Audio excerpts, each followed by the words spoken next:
Today's video, I'm going to teach you how to send a WhatsApp message using Twilio or WATI inside your automation scenario, from setup to test. First, open your scenario. Think of this as your workspace where each block represents a step in the workflow. Make sure you're in the correct project and that you have permission to edit, so your changes are captured as you go. Next, click the plus button to add a new module to the flow. This is where you'll define what service will send your message.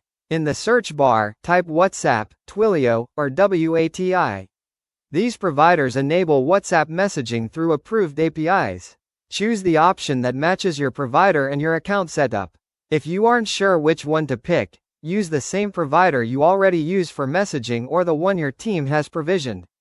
From the available actions, choose Send Message. This action tells the module to deliver a WhatsApp message to the number you specify, using the text you provide.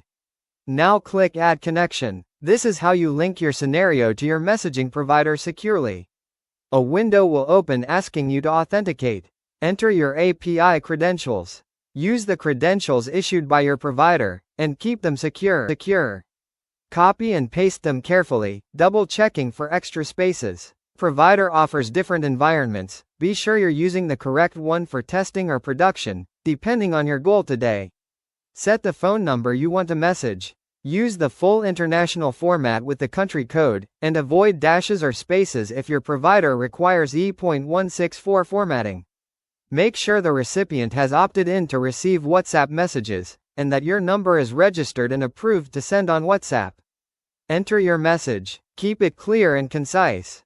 If your account requires message templates for certain types of outreach, select an approved template and fill in any placeholders exactly as specified. For quick tests, a short, friendly line works well so you can verify delivery and formatting. Click OK to confirm the module settings. This saves your configuration within the scenario and prepares it for a test. Click Run once to send a single test message. Watch the module's output to confirm success, and check the recipient device to verify the message appears as expected. If it fails, review your credentials, phone number format, and any template requirements. Finally, click Save. This preserves your setup so you can reuse it, schedule it, or expand it later. That's it. You've configured and tested a WhatsApp send using Twilio or WATI inside your scenario.